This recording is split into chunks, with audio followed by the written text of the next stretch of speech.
हाँ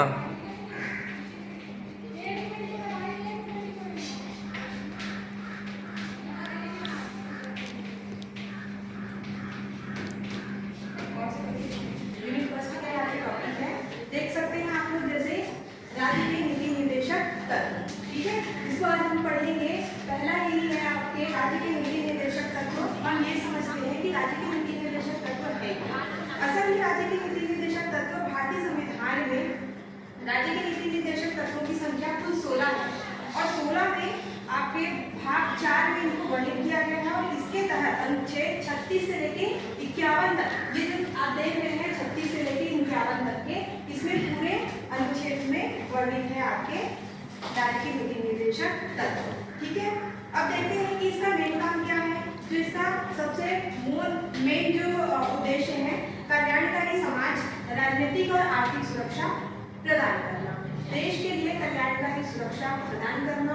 अगर हम बात करते हैं इसमें सीधे हम डायरेक्ट बात करते हैं अनुच्छेदों की, तो राज्य की परिभाषा जो है अनुच्छेद 36 के अंतर्गत रखी गई है। किसी भी राज्य की जो आप लोग अभी पढ़े हैं संविधान में, बहुत सारा आपने प्रेम्बल्स पढ़े हैं, हम भारत के लोग ये सारा कुछ पढ़े हैं आपने। वो पूरी परिभाषा जो कितने शब्दों में लिखी हुई है आपकी संविधान कितने शब्दों में लिखी हुई है टोटल?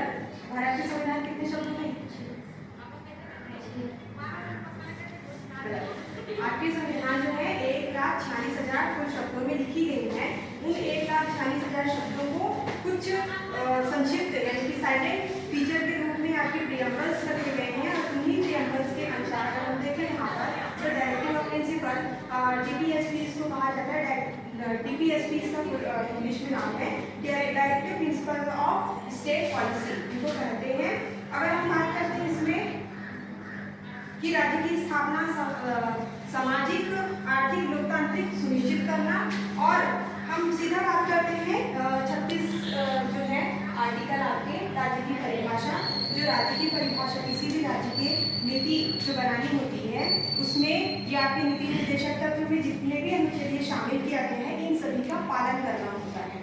इन सभी को पालन करने के लिए राज्य की परिभाषा में सारी चीजें वर्णित की गई है। जब राज्य के कानून बनते हैं, देश के या फिर राज्य के, केंद्र और राज्य के जब कानून बनाए जाते हैं, तो इनको ध्यान में रखकर बनाए जाते हैं। इनका उल्लंघन भी हो सकता है और साथ में इनको बोलना चाहिए कि इम्प्लीमेंट करना है या नहीं, ये सारे अनुच्छेदों को लागू करवाना है कि नहीं, ये राज्य डिसाइड करता है, राज्य के हाथों में रहता है। अगर हम बात करते हैं अनुच्छेद 37 की 37, न्यायालय को चुनौती हम नहीं दे सकते हैं। क्यों ना न्यायालय को चुनौती नहीं दे सकते?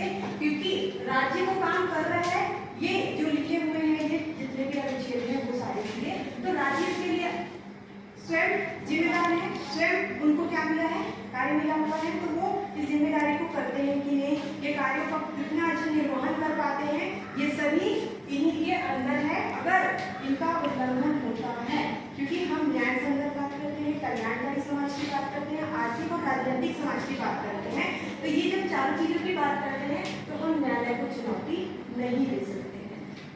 बात करते हैं 38 अनुच्छेद की, तो इसमें है राज्य को कल्याणकारी बनाना। किस बात ये आ गई कि राज्य को कल्याणकारी बनाने की बात आ गई इसमें। तो इसमें ये कहा गया है कि राज्य को कल्याणकारी बनाना, चाहे सामाजिक दृष्टि से हो, आर्थिक दृष्टि से हो या राजनीतिक दृष्टि से, ये तीनों दृष्टि को ध्यान में रखते हुए हमको राज्य को कल्याणकारी बनाना है, ठीक है। नेक्स्ट आता है आपका 39 आर्टिकल, समाज कार्य के लिए समान वेतन, चाहे वो महिला हो चाहे वो पुरुष हो, समान कार्य के लिए समान वेतन रहेगा। लाइक दैट एक उदाहरण आपके सामने देते हैं कि मैं हूँ अमितेश सर है, हम महिला और पुरुष, ठीक है, लेकिन हम एक ही काम कर रहे हैं, एक ही हमको जॉब है और हम एक ही काम कर रहे हैं, तो उनका सैलरी अलग होगा, मेरा सैलरी अलग होगा, ऐसा कुछ भी नहीं है, ठीक है। तो समान कार्य के लिए समान वेतन का प्रावधान जो है हमारे यहाँ पर है। पहले क्या होता था, बंधुआ मजदूर बना के रखते थे, थोड़ा सा रोटी देती है, दिन भर रात का काम करवाते थे, ठीक है, तो ऐसा हमारे यहाँ पर नहीं होता है। इसी के अंदर हम बात करते हैं निःशुल्क विधिक सहायता हम ले सकते हैं। अगर हमको कोई परेशानी, जैसे अभी हम बात कर रहे हैं, जस्ट हमने एक उदाहरण दिया आपको, क्या चीज का, बंधुआ मजदूर का, ठीक है। तो बंधुआ मजदूर बना करके रखते थे, तो उस टाइम पे क्या करते थे, कोड़े मारते थे, ठीक है, परेशान करते थे, मार मार के काम करवाते थे। तो ऐसे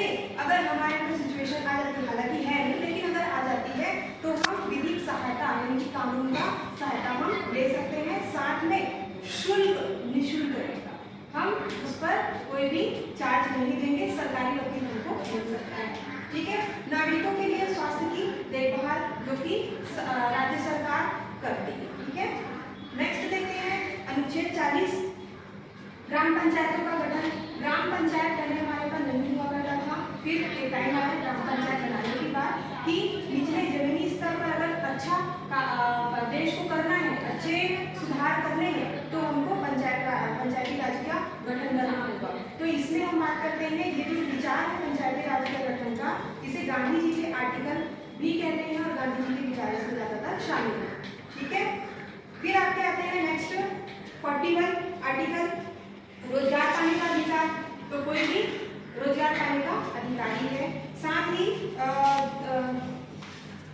नेक्स्ट आपका देखते हैं 42 जो है काम को न्याय संगत और महिलाओं को प्रसूति सहायता। तो काम को न्याय संगत और प्रसूति सहायता का मतलब ये है कि कोई भी काम अगर आपको करवाना है तो बहुत अच्छे ढंग से करवाना है, ना कि मार के, परेशान करके, प्रताड़ित करके। ठीक है, जैसे कि एक उदाहरण आपको देते हैं KGF 2, सबने देखा होगा KGF 2। ठीक है, KGF 2 में क्या होता था, मजदूरों को गाड़ी में भर के फिर वो गोदाम में लेके छोड़ देते थे और उससे बहुत मार मार के काम करवाते थे। तो ये क्या है, न्याय संगत नहीं है। ठीक है, ये होता है उनको मार मार के काम करवाना या फिर उनको मजबूर कर देना उस काम को करने के लिए। तो यहाँ पे सीधा बात बोला गया है कि काम को न्याय संगत और महिलाओं को प्रसूति सहायता देना, मतलब कोई भी काम करेगा उसको न्याय संगत बनाना, अच्छे से काम करवाना, कोई भी प्रताड़ित नहीं करना किसी भी तरीके से। ठीक है, मानसिक शारीरिक किसी भी तरीके से।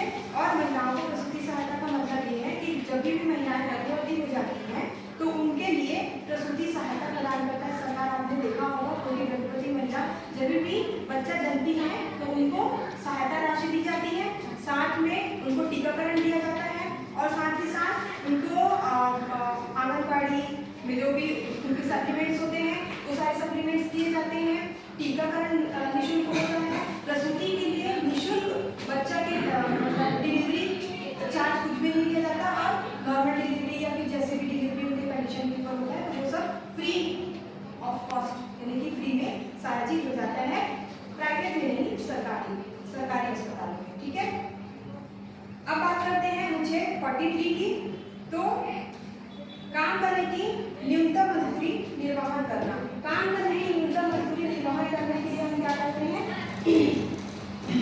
जैसे समान कार्य के समान वेतन। आपने देखा है हम दोनों टीचर हैं, सर और मैं एक काम कर रहे हैं, एक ही वेतन मिल रहा है। ठीक है, वैसे ही न्यूनतम मजदूरी निर्वाहन, जो भी समय डिसाइड किया गया है, जो भी दिन डिसाइड किए गए हैं, उतने ही आपको काम लेना है, उससे ज्यादा काम कोई भी नहीं ले सकता। इससे पहले क्या होता था कि लोगों को 8 घंटा बोल के 16 घंटे काम करवाए जाते हैं।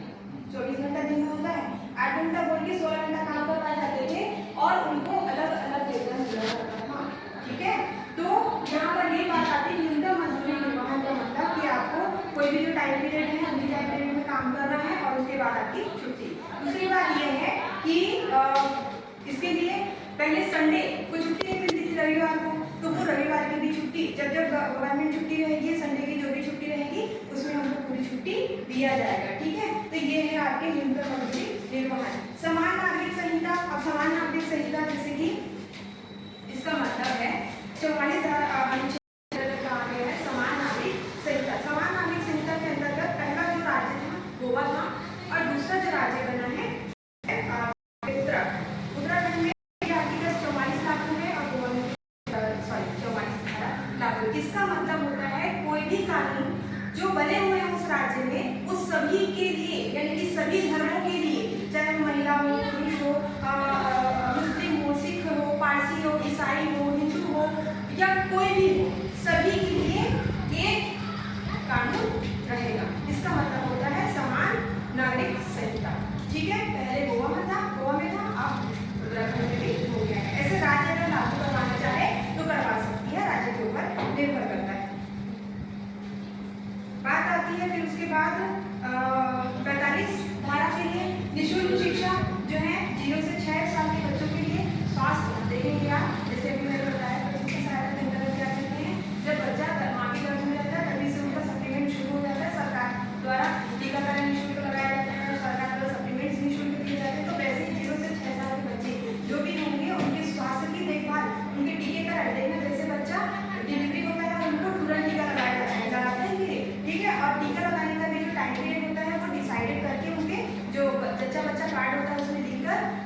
46 ST SC OBC या फिर दुर्बल वर्ग के जो भी लोग होते हैं उनके लिए जो है शिक्षा फ्री में दिया जाएगा, ठीक है। कुछ आरक्षण उनको दिए गए हैं वो उनके लिए होंगे, और उनके आर्थिक सहायता जैसे पढ़ाई के लिए राशि, धनराशि, या फिर स्वास्थ्य अगर उनका खराब है तो उनको थोड़ा डोनेशन वगैरह, मतलब सरकार की तरफ से, तो ये सब देने की भी सुविधा उनको है। किनको? 46 अनुच्छेद के अंतर्गत ST SC और OBC और दुर्बल जो दिव्यांगजन होते हैं उन लोगों को, ठीक है। और फिर उसके बाद आता है 46 लोक स्वास्थ्य की रक्षा एवं मादक पदार्थों पर रोक। लोक स्वास्थ्य की रक्षा और मादक पदार्थों पर रोक इसलिए कि आज के डेट में आप देख रहे हैं कि बहुत ज़्यादा तरह से लोग जो है हमारे यहाँ बिगड़ते जा रहे हैं, बहुत ज़्यादा नशीले की ओर उनका जो ध्यान है वो चले जा रहे हैं, पढ़ाई छोड़ के सीधा वो मादक पदार्थों का सेवन आजकल ज़्यादातर कर रहे हैं, जबकि मादक पदार्थों में लिखा होता है धूम्रपान करना आपके शरीर के लिए हानिकारक है, ठीक है।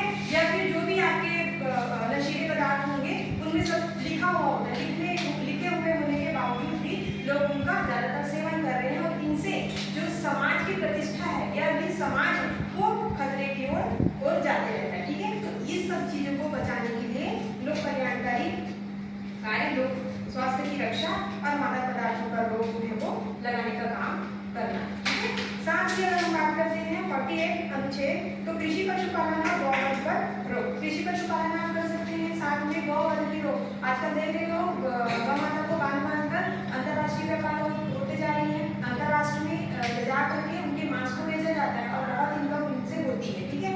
तो हमारे यहाँ पर गौ माता को हम माता मानते हैं, हमारे यहाँ पर हम उसको पूजा करते हैं, लेकिन यही जो गौ माता है वो बाकी देशों में जाकर के एक पशु है, उनमें क्या होगा, तो ऐसे करके उनको क्या करते हैं, ऐसा उनका गलत उपयोग करते हैं। तो वो भी एक जीव है, उनकी हमको रक्षा करना है। साथ ही अगर हम देखें 48 ए के अनुसार, जैसे इसमें लिखा हुआ है 48 कृषि पशुपालन एवं गौवध पर रोक, 48 ए पर्यावरण एवं वन्य जीव सुरक्षा। आप ज़्यादा से ज़्यादा पेड़ पौधे लगाओ, ज़्यादा से ज़्यादा पौधों की संरक्षण करो।